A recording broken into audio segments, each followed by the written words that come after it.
নমস্কার। আমি এসে উপস্থিত হলাম বড়া তেলিয়ার মোড়ে। হ্যাঁ, বড়া তেলিয়ার মোড়ে হাইব্রিজের নিচে সামনে দেখলাম বেশ কিছু পুলিশ সমবেত হয়েছেন। কিসের জন্য, কেন, মনে একটু সাড়া জাগলো। তো প্রথমে আমি পরিচয়টা দিই। হুগলি জেলার সিঙ্গুর থানার অন্তর্গত বড়া বিট হাউস। এই বড়া বিট হাউসের পক্ষ থেকে সাধারণ মানুষ যারা দেবী দর্শনে বেরিয়েছেন, ধীরে ধীরে যাতে যায়, সকল দর্শনার্থী যাতে সঠিক পথ সঠিক রাস্তা দেখে যেতে পারে, সেদিকে সতর্ক দৃষ্টি রাখার জন্য পুলিশ প্রশাসনের পক্ষ থেকে এখানে ক্যাম্প খুলেছেন। দারুণ সুন্দর। প্রত্যেকটা দর্শনার্থী যারা গাড়ি নিয়ে যাচ্ছেন তাদেরকে হাত বাড়িয়ে দাঁড় করিয়ে বলছেন অবশ্যই হেলমেট পরুন, কারণ সেফ ড্রাইভ সেফ লাইফ। গাড়ি আস্তে চালাবেন, হেলমেট ব্যবহার করবেন, আইন শৃঙ্খলা মেনে চলবেন। এটা আমাদের পুলিশ প্রশাসনের পক্ষ থেকে আপনাদেরকে সতর্ক বার্তা দিচ্ছি। এই নয় যে আপনাদেরকে ধরছি, আপনাদেরকে সতর্ক বার্তা দিচ্ছি। অনেক মানুষ এসে বলছেন যে আমি শিয়াখালায় ঠাকুর দেখতে যাব, কোন দিকে, পথ পরিদর্শনটা এখান থেকে স্যারেরা সুন্দরভাবে বলে দিচ্ছেন। কে বলছে কল্যাণী ঠাকুর দেখতে যাব, আমরা কিভাবে যাব, স্যারেরা দারুণ রাস্তা দেখিয়ে দিচ্ছেন। আমি সেই স্যারেদের সামনে আছি, আমি স্যারের নাম জিজ্ঞাসা করব। স্যার, আপনার নাম? আমার নাম ওবায়দুর রহমান। আচ্ছা আচ্ছা আচ্ছা। আপনি যে এখানে ডিউটিতে আছেন, কোন পজিশানে আছেন আপনি? আমি সিঙ্গুর হাইওয়ে ট্রাফিক গার্ডের বর্তমান ট্রাফিক ওসি আছি। আচ্ছা। সিঙ্গুর আপনার চণ্ডীতলা যে হাইওয়ে আছে, আমরা এই হাইওয়েটাই বিশেষ করে লক্ষ্য রাখি। এবং দুর্গাপুজো উপলক্ষে আগত বিভিন্ন দর্শনার্থীরা যাচ্ছে, কেউ কল্যাণী যাবেন বলছেন, কেউ শিয়াখালা, কেউ আমরা শ্রীরামপুর যাবে। আর এটা চৌমাথা রোড এবং এনএইচ সম্প্রসারণ হওয়ার পরে রাস্তাটা অনেকটাই আপনার পরিবর্তন হয়েছে। অনেকে রাস্তা ঠিক করতে পারছে না, তাই আমরা আমাদের বড় সাহেবের নির্দেশে এবং ডিএসপি ট্রাফিক সাহেবের নির্দেশে আমরা একটা পুলিশ কিওস্ক করলাম, যাতে মানুষের অনেকটা সুবিধা হয়। পুলিশ সহায়তা কেন্দ্র আমরা ট্রাফিক পুলিশের তরফ থেকে এটা করেছি। আচ্ছা, পুলিশ সহায়তা কেন্দ্র ট্রাফিক পুলিশের পক্ষ থেকে করেছে? একদম। আচ্ছা।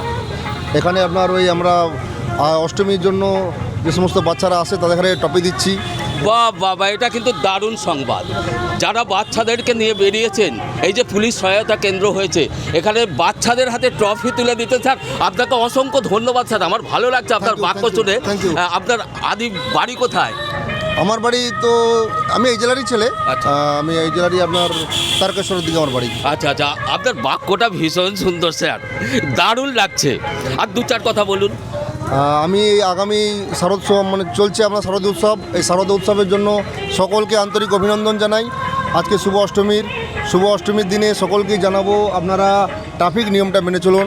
যখন গাড়ি চলবেন হেলমেটটি পরিধান করুন, নিজে এবং নিজের পিছনে যে চাপবে, একটাই বাইকে দুজনের বেশি চড়বেন না, বাইক নিয়ে রেসারেসি করবেন না, মদ্যপান করে গাড়ি কোনো অবস্থায় চালাবেন না, আর ওভার স্পিড করবেন না। আর যদি আমরা এই কয়েকটা থাম্ব রুল মেনে চলি, আমরা নিজেরা সুস্থ থাকবো এবং অপরকে সুস্থ রাখতে সহযোগিতা করতে পারবো।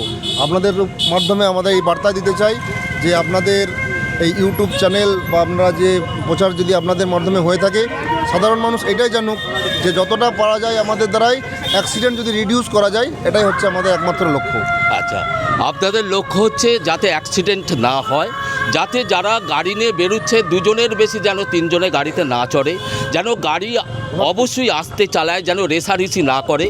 আপনারা যে সুন্দর যে প্রকল্পটা রেখেছেন, দারুণ সুন্দর, আমার ভীষণ ভালো লাগছে স্যার। আর এই অষ্টমীতে, মহা অষ্টমীর পক্ষ থেকে আপনি সকল বাঙালিকে শারদীয়ার প্রীতি শুভেচ্ছা, হার্দিক অভিনন্দন জানিয়েছেন, আমারও ভীষণ ভালো লাগছে। স্যার, এবার আপনার নামটা স্যার একটুখানি, আপনার নামটা একটুখানি। আমি এসে ঈশা খান। এসে ঈশা খা। আপনার কেমন লাগছে? আপনি পুলিশ প্রশাসনের পক্ষ থেকে করছেন, আমার ভালো লাগছে, আপনার কেমন লাগছে? আমি এই ব্যাপারে কি বলুন তো, আমরা প্রত্যেক সপ্তাহে বা প্রতিদিন করে থাকি নিয়মিত সেফ লাইফ প্রোগ্রাম এটা, এবং কন্টিনিউ হয়ে থাকে। আমরা চাই সাধারণ নাগরিক বা পথচারী যারা আছে তাদেরকে সেফটিভাবে থাকতে পারে, পড়া বা পূজাটা ঠিকমতো করতে পারে, দেখাশোনা করতে পারে, তার জন্য অনুষ্ঠানটা করা হয়। আচ্ছা, তো আমি দেখেছি যে আপনারা শুধু দুর্গা পূজাকে কেন্দ্র করে নয়, রাত্রে 10:30, 11টা, 12টার সময়তে আপনারা ট্রাফিকে আর কি ব্রিজের নিচে দাঁড়িয়ে যান। কে মদ্যপান করে গাড়ি নিয়ে যাচ্ছে, কে ওভার করে যাচ্ছে, আপনার সেই গাড়িগুলোকে সতর্ক বার্তা দেন। এটা আমার ভালো লাগে। আমাদের বড়া বিট হাউসের পক্ষ থেকে যে এত সুন্দর আইন শৃঙ্খলাটা মেনে চলেন, এখানকার বড়বাবু সহ সমস্ত স্টাফ, এখানকার বড়বাবুর নামটা যেন কি? এই বড় বিটের বড়বাবু এখন আছেন উত্তম বাবু। হ্যাঁ, আমাদের উত্তম সাহা। উত্তম সাহা, মাননীয় উত্তম সাহা বড়বাবু, ভারপ্রাপ্ত অফিসার। তো ওনার নেতৃত্বে যে এখানে এত সুন্দর সর্বাঙ্গ সুন্দর পরিবেশ সৃষ্টি হয় আমার ভীষণ ভালো লাগে। এবং যারা আমাদের ইউটিউব চ্যানেল দেখছেন প্রত্যেকের কাছে অনুরোধ যে উত্তমবাবুর মতো এখানে বড়বাবু পেয়ে আমরা সত্যি ভীষণ গর্বিত। হ্যাঁ, ট্রাফিক গার্ডের তরফ থেকে এটা আর সিঙ্গুর ট্রাফিক গার্ডের পক্ষ থেকেও আপনাদেরকে অনেক অনেক অভিনন্দন জানাবো। দেখুন কত সুন্দর গাড়ি দাঁড় করিয়ে তাদেরকে সঠিক রাস্তা দেখিয়ে দিচ্ছেন। কে কল্যাণে যাচ্ছে ঠাকুর দেখতে, কে শ্রীরামপুর যাচ্ছে, তাদেরকে এখান থেকে তারা রাস্তা জেনে যাচ্ছে এবং তাদের হাতে লিফলেট দিয়ে দিচ্ছেন যে কোন ঠাকুরের পর কোন ঠাকুর তারা দেখতে পাবে। খুব সুন্দর এই যে পরিকল্পনাটা, দারুণ সুন্দর। আমার ভাবতে অবাক লাগছে, বুকে যেন বেজে উঠছে পরাধীনতার গ্লানি। দারুণ লাগছে আমার প্রশাসনের পক্ষ থেকে এত সুন্দর যে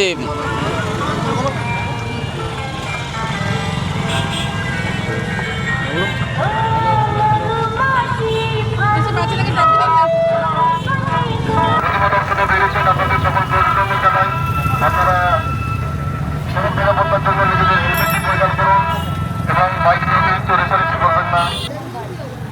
নবদ্বীপের পক্ষ থেকে আমাদের সকলের সদস্যবৃন্দ ও সদস্যবৃন্দ মিলে সকলে আমাদের উদ্যোগটা নেওয়া হয়েছে।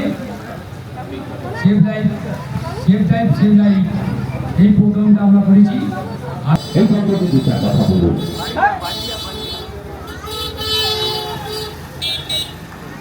কমিটির কর্মকর্তা এবং সমস্ত মা বোনেরা এবং কবিরাজা বাচ্চারা সকলেই উপস্থিত আছেন।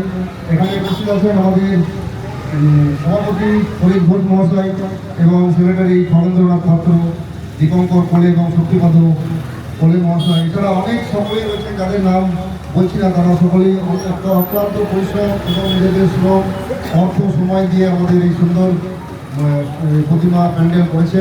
তাদের নিজেদের সাধ্য মতো খুব সুন্দর হয়েছে। আমরা আমাদের কাছাকাছি, এটা আমাদেরই একদম নিকট, আমাদেরই নিজেদেরই এটা ঠাকুর, নিজেদেরই প্যান্ডেল, নিজেদেরই মণ্ডপ। প্রথমে জানাই নবদ্বীপ কমিটির সমস্ত কর্মকর্তাদের আজকে এরকম একটা মহৎ উদ্যোগ নেওয়ার জন্য তাদের যথেষ্ট ধন্যবাদ। এবং যারা আমার বয়সজন্য যারা আছেন প্রত্যেককে আমার যত যত সম্মান লাগে দু চার কথা আমি বলছি। আমার পূর্বতন বক্তা আমাদের ওসি ট্রাফিক সাহেব সমস্ত কিছুই উনি উল্লেখ করে দিয়েছেন আমাদের সেফ লাইফ সম্পর্কে। কিন্তু আমি যেহেতু অনুষ্ঠানে আছি আমাকে দু চার কথা বলতে হবে। তো সব থেকে আশ্চর্য লাগে আমার যেটা কথা, যে আজকে আমাদের শিক্ষিত সমাজে পুলিশকে দাঁড়িয়ে থেকে বলতে হচ্ছে হেলমেট আপনারা মাথায় পরুন। আর হেলমেট কিন্তু আপনাদের নিজের জন্য, আমার জন্য নয়। রাস্তায় পুলিশ আটকালে হেলমেটটা পুলিশের ভয়ে হাতে করে নিয়ে যাচ্ছেন, বাইকের হ্যান্ডেলে ঝুলিয়ে নিয়ে যাচ্ছেন, পুলিশ দেখে মাথায় পড়ছেন। আমার কিছু হবে না, হবে আপনার বাড়ির লোকের নিকট আত্মীয় যে আপনার জন্য বাড়িতে বসে আছে, আপনি কখন ফিরে আসবেন, হয়তো একসাথে খেতে বসবেন বা একসাথে কোথাও বেড়াতে যাবেন। তো আজকে একটা বিশেষ দিনে আমি আমার বক্তব্য বেশি দীর্ঘায়িত করবো না। তো বলতে গেলে এখন অনেক কথাই বলতে হয়। তো আমি জোড়া করে বলছি প্রত্যেককে অন্তত যে আপনারা যারা গাড়ি নিয়ে রাস্তায় বেরোবেন, বিশেষ করে দু চাকা, অবশ্যই যারা হেলমেটটা মাথায় রাখবেন। অনেকে যেটা আমার ওসি সাহেব বললেন যে যিনি গাড়ি চালাচ্ছেন তিনি হেলমেট করছেন, অথচ তার কাছের লোক, ওনার মিসেস বা বাচ্চা বা মেয়ে বা ছেলে, তারা কিন্তু হেলমেটটা পরে না। আবার অনেক সময় দেখি মোটরসাইকেলে হেলমেটটা তার হ্যান্ডেলের মধ্যে ঝুলিয়ে দিয়ে তারা 3-4 ফ্যামিলি নিয়ে রাস্তা দিয়ে যাচ্ছেন। ঠাকুর না করুক তাদের কোনো দুর্ঘটনা ঘটে। কিন্তু এটা খুব প্রাকৃতিক ব্যাপার যে আমরা বারবার করে বিভিন্ন জায়গায় আমরা এই প্রোগ্রাম করছি এবং সব জায়গায় আমরা বলছি যে অন্তত আপনারা নিজের সুবিধার জন্য আপনারা হেলমেটটা পরুন, পুলিশের ভয়ের জন্য পড়তে হবে না, নিজের জন্য পড়ুন।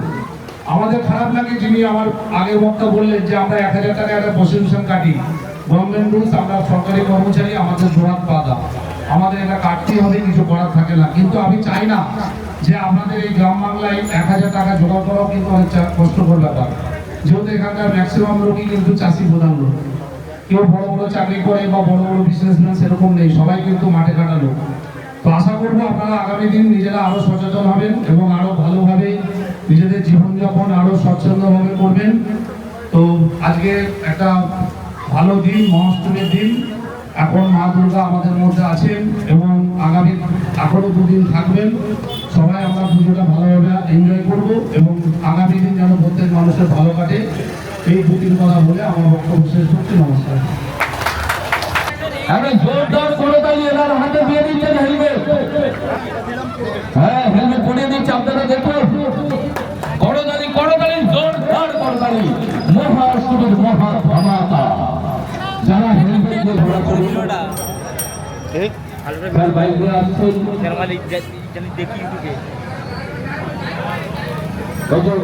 আচ্ছা, কোথায় বাড়ি আপনার? আচ্ছা, জামাইবাবুর কাছে আছেন, বাড়ি হচ্ছে মুর্শিদাবাদ। হ্যাঁ, আপনার মাথায় হেলমেট পরিয়ে দিয়েছেন আমাদের পুলিশ প্রশাসনের পক্ষ থেকে, ধন্যবাদ জানান একটু। হ্যাঁ, আচ্ছা, হেলমেটটি পরবেন, আপনাকে হেলমেটটি পরার জন্য দেওয়া হলো। ঠিক আছে, সুন্দর, চলুন। এদিকে ধরলে ভালো। হ্যাঁ, যাদের মাথায় হেলমেট দিচ্ছে আপনারা কিন্তু অবশ্যই হেলমেট পরবেন, অবশ্যই হেলমেট পরবেন, কারণ নবদ্বীপের। এটাই। আপনার নাম কি স্যার? হ্যাঁ?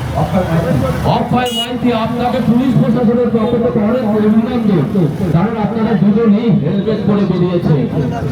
আপনাকে অনেক অনেক অভিনন্দন। এইভাবে বেরোবেন রাস্তাঘাটে। থ্যাংক ইউ, খুব সুন্দর আপনাদের। Thank you. আচ্ছা, আপনার নাম কি? রবীন্দ্র শেওলি। আপনার বাড়ি কোথায়? দুর্গারামপুর থেকে আগত রবীন্দ্র শেওলি। পুলিশ প্রশাসনের পক্ষ থেকে হেলমেট পরিয়ে দিয়েছেন। দাদা, হেলমেট ছাড়া ভাবে বেরোবেন না, ঠিক আছে? আপনার শুভ কামনায় পুলিশ প্রশাসন সঙ্গে নবদ্বীপ বরাতেলিয়ার মোড় দুর্গোৎসব কমিটি, আপনি সকলকে একটু ধন্যবাদ জানিয়ে দিন। ধন্যবাদ।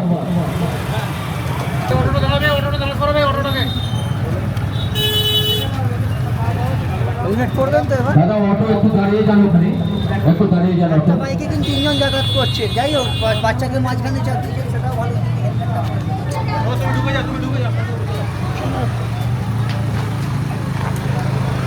আপনার নাম কি? রূপা দাস। আপনার কাছে অনুরোধ, আপনি হেলমেট মাথায় দিয়ে বেরোননি কেন? ভুলে গেছেন? হেলমেট আছে বাড়িতে? হেলমেট আছে তবু নিয়ে বেরোননি? আপনার ভীষণ ভুল এটা, ঠিক আছে? পক্ষ থেকে এবং পুলিশ প্রশাসনের সহায়তা, নিজের প্রোটেকশনের জন্য আমাদের দিদিমণি বলেছেন। দিদিমণি, আপনার নামটা কি একটু বলুন? নিবেদিতা ঘোষ। উনি উচ্ছন্ন কাণ্ড রাতেলিয়ার মোড়ে পুজো কমিটি, মানুষের পাশে দাঁড়ানোর অঙ্গীকার দিয়ে। আপনার কেমন লাগছে বলুন? থ্যাংক ইউ, এটা খুব ভালো উদ্যোগ। ভালো উদ্যোগ ঘটিক। আমি সপ্তমীতে বস্ত্র বিতরণের অনুষ্ঠান করেছে, আর মহা অষ্টমীর মহা ধামাকা। নবদ্বীপকে একটা অভিনন্দন জানিয়ে যান। নবদ্বীপকে একটা অভিনন্দন জানান। আচ্ছা, নবদ্বীপ কমিটি আপনার কাছে বাচ্চারা রয়েছে, এদেরকে নিয়ে এত বিনা হেলমেটে বেরিয়েছিলেন। আজকাল এই ভুলটা জীবনে করবেন না, ঠিক আছে? নামটা আরেকবার বলবেন, আপনার নোট করে রাখবেন। রবীন্দ্র সান্তা বাড়ি কোথায়? দেশাপাড়া। রবীন্দ্র সান্তা বাড়ি দেশাপাড়া। আসুন।